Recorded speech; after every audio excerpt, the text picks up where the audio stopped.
warahmatullahi wabarakatuh. Sebelumnya perkenalkan, nama saya Kadafi Huseini.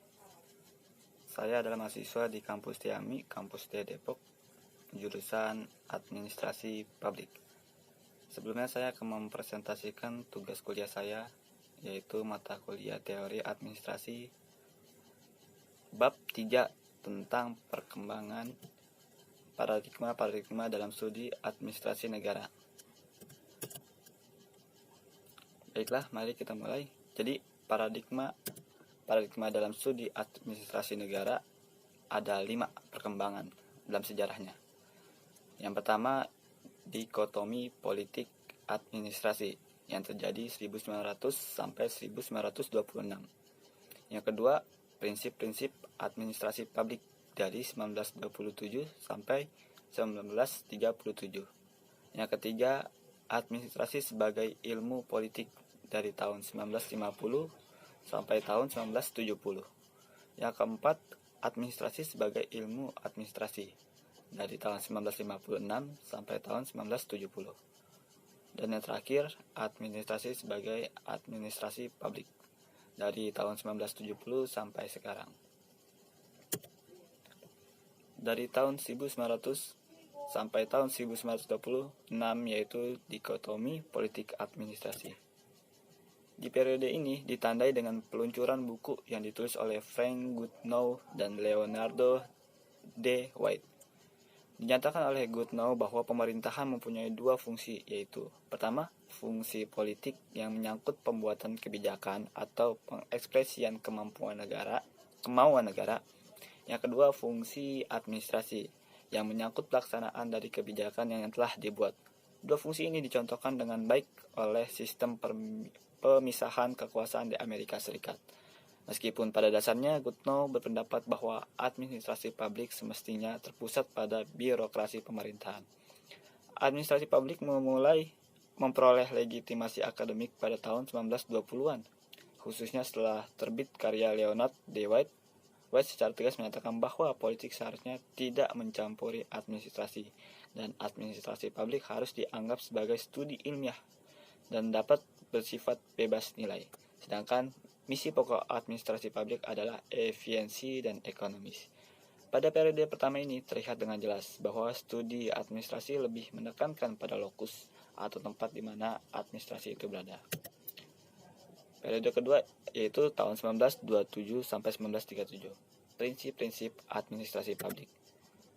Periode 2 dalam perkembangan administrasi ditandai dengan munculnya tulisan W.F. Willoughby yang berjudul Principles of Public Administration.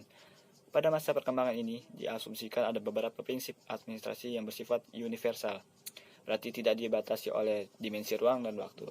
Prinsip administrasi hanya berlaku pada lingkungannya dan tidak terlihat bentuk budaya, fungsi, dan lingkungan, misi, dan institusi. Sehingga prinsip administrasi itu dapat diterapkan di mana saja, baik di negara maju maupun di negara sedang berkembang. Tokoh-tokoh dalam periode ini antara lain adalah Mary Parker Follett, Henry Fayol, James D. Money, dan Alan C. Reilly.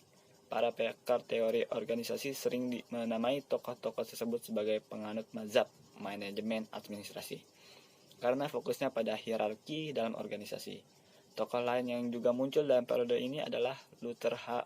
Gulick dan Lyndall Ulrich yang memperkenalkan prinsip administrasi post-decropt: planning, organizing, staffing, directing, coordinating, reporting, budgeting. Periode selanjutnya 1950 sampai 1970. Administrasi publik sebagai ilmu politik. Pada periode akhir tahun 1930-an muncul beberapa kritik terhadap administrasi publik, seperti dilontarkan oleh Simon. Dampak kritikan ini berujung pada kembalinya administrasi publik pada disiplin ilmunya, yaitu ilmu politik. Hal ini kemudian berimbas pada pembaruan definisi mengenai lokus yang ditunjukkan kepada birokrasi pemerintah, tetapi melepaskan hal yang berkaitan dengan fokus. Periode ini dianggap sebagai upaya meninjau kembali segala jalinan konseptual antara administrasi publik dan politik. Namun, Konsekuensi upaya tersebut hanya menciptakan koridor studi yang akhirnya pada keterampilan belaka. Dengan demikian wajar jika publikasi tentang administrasi publik pada tahun 1950-an hanya bercerita tentang penekanan fokus atau wilayah kepentingan dan bahkan sinonim dengan ilmu politik. Ringkasnya, periode ini ditandai dengan penekanan lokus yang birokrasi pemerintahan, sedangkan tulisan yang muncul berusaha mengaitkan administrasi dengan ilmu politik. Periode selanjutnya 1956 sampai 1970. Administrasi publik sebagai ilmu administrasi. Berlakunya paradigma keempat hampir bersamaan dengan waktunya paradigma ketiga. Pada periode ini, ilmu administrasi mulai mencari bentuk dan mencari jalan keluar dari posisinya sebagai kelas 2 dari ilmu politik, yaitu menjadikan administrasi sebagai ilmu. Dengan demikian, ilmu administrasi tidak kelihatan identitas dan spesifikasinya, baik dalam ilmu politik maupun dalam ilmu administrasi. Setelah ilmu administrasi di sini diartikan sebagai segala studi di dalam teori organisasi dan manajemen, teori organisasi yang semula dikembangkan oleh para psikolog, sosiologi, dan para ahli administrasi niaga, serta para ahli administrasi publik diangkat untuk memahami perilaku organisasi.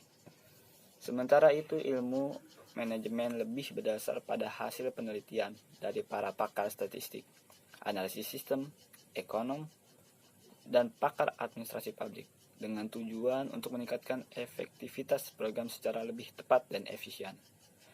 Pada kasus ini, fokus lebih dipentingkan daripada lokus. Tokoh yang mempeloporinya antara lain adalah James G. March dan Herbert Simon, Richard Girard dan March, James D. Thompson, dan sebagainya. Periode selanjutnya yaitu periode yang terakhir, yaitu dari tahun 1970 sampai sekarang. Administrasi publik sebagai administrasi publik. Paradigma ini distimulasi dengan pendirian The National Association of School of Public Affairs and Administration, atau yang bisa disingkat NASPA. Formasi lembaga ini tidak hanya menandai perkembangan administrasi publik, melainkan pula menunjukkan kepercayaan diri administrasi publik. Meskipun demikian, belum diperoleh kata sepakat mengenai fokus dan lokus administrasi publik. Tetapi pemikiran Simon tentang dua hal yang perlu diperkembangkan dalam disiplin administrasi publik kembali mendapat perhatian serius. Kedua hal tersebut adalah para pakar administrasi publik yang meminati perkembangan satu ilmu murni mengenai administrasi dan kelompok yang meminati persoalan administrasi publik. Hal pertama terlihat dalam perkembangan teori organisasi. Selama 20 tahun berakhir, teori tersebut lebih memusatkan pada bagaimana dan mengapa anggota organisasi bertingkah laku, mengapa dan bagaimana keputusan dibuat, daripada mempersoalkan bagaimana hal tersebut akan terjadi. Hal lain juga yang terlihat dalam perkembangan administrasi di era ini yaitu adanya kemajuan yang dicapai dalam teknik manajemen yang juga menggambarkan apa yang telah dikaji dalam pengetahuan teoritis tentang analisis organisasi. Hal kedua yang menjadi perhatian Simon adalah adanya kemajuan dalam merencanakan lokus administrasi publik yang relevan bagi administrator publik. Jadi itulah materi di modul ketiga kita ini. Kesimpulannya ada 5 perkembangan administrasi dari awal tahun 1900 sampai sekarang. Berarti sudah sekitar 1 abad lebih, tepatnya 123 tahun. Ya, mungkin itu cukup materi dari saya yang bisa saya sampaikan. Semoga bermanfaat untuk para teman-teman yang mendengar materi ini, bisa diambil ilmu-ilmu yang bermanfaat. Saya akhiri, saya Kadafi Husaini, kurang lebihnya mohon maaf. Wassalamualaikum warahmatullahi wabarakatuh.